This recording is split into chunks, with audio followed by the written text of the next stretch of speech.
कारण ते एकाच चिन्हावर निवडणुका लढत आहेत. आता घड्याळावर सगळे लढणार आहे अशी माझी माहिती आहे, मला माहिती नाही, मी ऐकलं. त्याच्यावर तो प्रश्न आता विचारणं निरर्थक त्या विषयावर.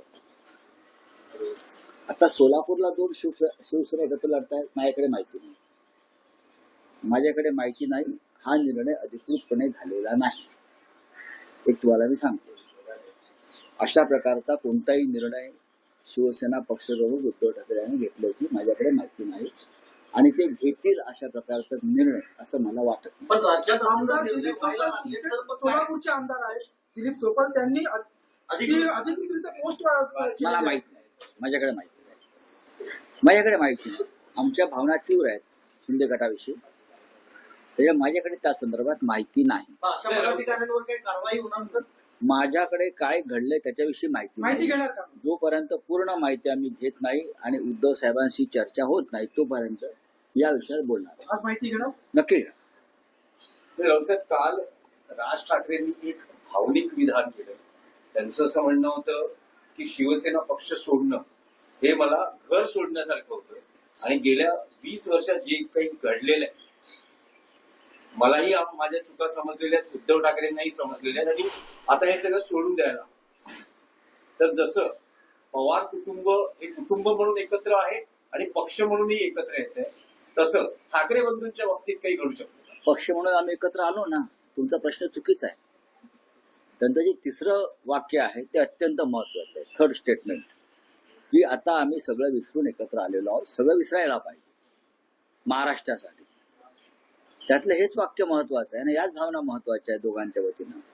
आता कशाला प्रश्न विचार, नका विचार. तुम्ही राष्ट्रवादी काँग्रेसबद्दल बोलतायत. आता शरद पवार महाविकास आघाडीबद्दल, कारण तुमचा असा भाग आहे की दोन्ही राष्ट्रवादी हे एकत्र झाले आहेत किंवा असं दिसतंय, तर शरद पवार हे आता तुमच्या सोबत नसतील.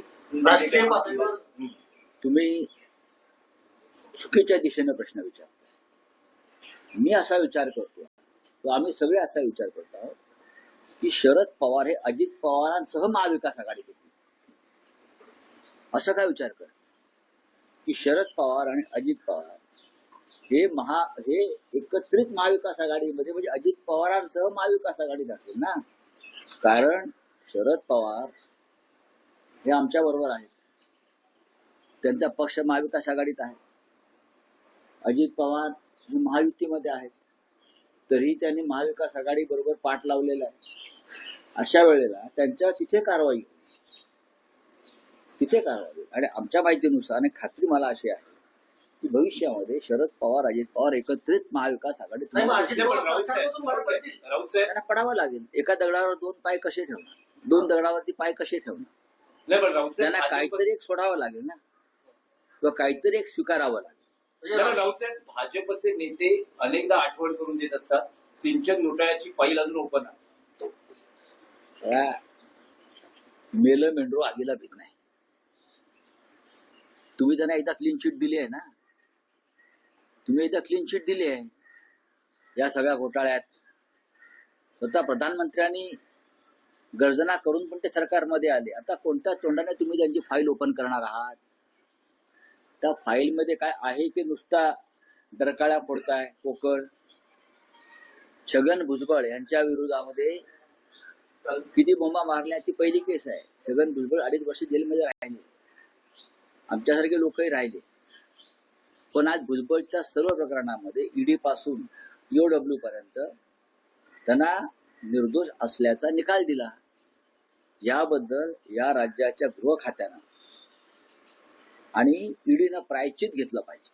नाही, पण राऊतसाहेब, भुजबळांचं मंत्रिपद जे आहे ते त्यांना भाजपच्या पक्षश्रेष्ठींनी दिलं असं तुम्ही वारंवार सांगता. दिलाय ना, म्हणून म्हणजे ते निर्दोष आहेत असं त्यांना वाटतंय. म्हणजे मनाने भुजबळ भाजप बरोबर आहे. या क्षणी जोपर्यंत भाजपकडे सत्ता आहे तोपर्यंत सगळे मनानं तनानं धनानं भाजप बरोबरच राहणार. ज्या क्षणी ही सत्ता पालट होईल त्या क्षणी ही मनं बदलतील आणि मग मनानं तनानं धनानं ते आमच्याबरोबर असतात. अजित पवारांची राष्ट्रवादी फुटू शकते भविष्यात. अजित पवार त्यांच्या पक्षासह आज शरद पवार साहेबांबरोबर युती करतायत. म्हणजे त्यांचं मन कुठे आहे? त्यांचं मन त्यांचं मूळ कुटुंबाकडे आहे, बरोबर ना. त्याच्यामुळे अख्खं कुटुंब महाविकास आघाडीत सामील होईल. राऊसाहेब कालच्या भाषणामध्ये राज ठाकरेंनी एक महत्वाचं विधान केलं, त्याच्याकडे तुम्ही कसं पाहता? विधान असं आहे की माझ्या डॉक्टरांच्या औषधाने उद्धव बरे झाले, पण मला गुण आला नाही, डॉक्टरांनी पक्ष बदलला नाही. राज ठाकरे हे एक व्यंगचित्रकार आहेत, बरोबर. या व्यंगचित्रकाराचे फटकारे आहेत. फार सहज सोपं बोलले ना ते. माझ्या समोरची गोष्ट आहे. त्या काळामध्ये माननीय उद्धव ठाकरे यांना प्रचंड प्रमाणात खोकला झाला आणि तो थांबत नाही. अनेक औषधं झाली. आम्ही एकत्रच गाडीमध्ये होतो तिघे. तेव्हा राजसाहेबांनी त्यांना म्हणालं की माझे एक डॉक्टर यादव आहे, ते डॉक्टर यादव मलाही माहिती आहे, मी त्यांचं औषध घेतो अनेकदा, शिवाजी पार्कचे. आणि तिथे सुद्धा मला त्या डॉक्टरांकडे सन्माननीय श्रीकांत ठाकरे यांनीच इंट्रोड्यूस केलं होतं. तर ते असं म्हणाले, डॉक्टर यादवचं औषध. ताबडतोब जसा मुकावेल. आणि त्यांनी स्वतः राजसाहेबांनी ते औषध मागवलं, स्वतः त्यांच्याकडे औषध सुपूर्द केलं. आणि पुढले 3-4 दिवस ते औषध घेतात की नाही, उद्धव ठाकरे कशा प्रकारे घेत आहेत आणि त्या औषधाचा काय परिणाम आहे झालेला, हे ते स्वतः माहिती घेत होते. पण जेव्हा तो दादा राज ठाकरेंना झाला खोकल्याचा, तेव्हा ते यादवांचं औषध त्यांना लागू पडत नाही. मी जेव्हा एकदा फोन केला त्यांना, ते म्हटलं, अरे तुमचा अजून घसा बसलेला दिसतोय, तुम्हाला यादव फळलेले दिसत नाहीत. तेव्हा ते गमतीने म्हणाले, बहुतेक डॉक्टरने पक्षांतर केलं. राजकीय विश्लेषकांकडे अशी चर्चा आहे की राजकीय निवडणुकांच्या निकालासंदर्भातले एक सांकेतिक विधान त्यांची की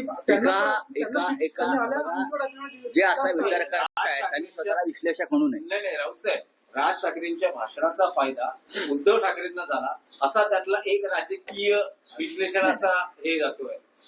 नक्कीच. भाषणाचा काय, तुम्ही एकटे भाषण काय करून बसला? राज ठाकरे आणि उद्धव ठाकरे एकत्र आल्याचा फायदा शिवसेनेला नक्की झालेला आहे. हे मोकळेपणानं सांगायला उद्धव ठाकरे मागे राहत नाहीत आणि आम्ही मागे राहत नाही. आणखी एक भावनिक क्षण होता, तुम्ही भविष्यात देत होता उद्धव ठाकरेंना राज ठाकरेंचा सत्कार करायला. थेट राज ठाकरेंनीच सत्कार केला उद्धव ठाकरेंचा. शेवटी ते आता बोललो ना, प्रीतिसंगम. आणि त्या प्रीतिसंगमामुळे समोर भीतीसंगम निर्माण झालाय. हे होतच राहिले यापुढे. राऊतसाहेब, महापौर पदाची निवडणूक पुढे ढकलली गेली आहे. 2 पक्षांची म्हणजे भाजप आणि शिवसेना शिंदे यांची अजूनही गट नोंदणी होत नाही. बहुतेक ती घटस्थापनेपर्यंत पुढे जाऊ शकते, कारण ते काय दोघांमधलं काय जुळत नाहीये. शिंदे रुसून बसलेले आहेत आणि रुसून बसलेल्या सुनबाई ज्या आहेत त्या सारख्या दिल्लीत फेऱ्या मारतायत आणि दिल्लीचे सासरे ऐकायला तयार नाहीत. त्याच्यामुळे त्या नववधूची फार अडचण झालेली आहे. करे तो क्या करे, इज्जत का सवाल आहे. बाळासाहेबांचं जन्मशताब्दी वर्ष आहे, बोलून ते गेलोय आमचा महापौर होणार. पण भारतीय जनता पक्ष असं कोणाला, त्यांची एक भूमिका अशी असते, माझं ते माझं आणि तुझं ते माझ्या बापाचं, या भूमिकेचे सगळे लोक असतात. त्याच्यामुळेच आम्ही त्यांच्यापासून दूर झालो. पण केडीएफसीतले तुमचे 4 नगरसेवक अजूनही अज्ञात स्थळी. आता यात काय नवीन राहिलंय का? गेले तुम्ही 4 दिवस हाच प्रश्न, मिसिंगचा गुन्हा, बेपत्ता लापत्ता, आम्ही पोस्टर लावणार ना. यांना कोणी पाहिलंय का? त्यांचे पोस्टर अख्ख्या कल्याण डोंबिवलीत लावू, महापालिकेत लावू, सभागृहात लावू, कल्याण डोंबिवलीच्या भाजपच्या कार्यालयात चिटकवू, शिंदेच्या कार्यालयात चिटकवू, मिसिंग म्हणून, मिसिंग पर्सन. आणि मग मिसिंग पर्सन ब्युरो नावाचा जो एक क्राईमचा रेकॉर्ड आहे त्यात त्या चौघांची नावं येतील.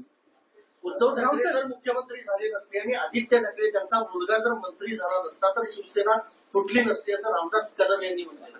रामदास कदम यांच्या वक्तव्याकडे त्यांचा पक्षही फार लक्ष देत नाही अशी माझी माहिती आहे. ते स्वतः अनेक काळ उद्धव ठाकरे यांच्या मंत्रिमंडळात होते. त्यांनी कृतज्ञ असायला पाहिजे, ठाकरे कुटुंबाला कृतज्ञ असायला पाहिजे. लग्न एकाशी आणि प्रेम दुसऱ्याशी, तर लग्न कसं टिकेल असं टीकास्त्र ठाकरे बंधूंवरती वंचितचे अध्यक्ष प्रकाश आंबेडकर यांनी टाकलेलं आहे.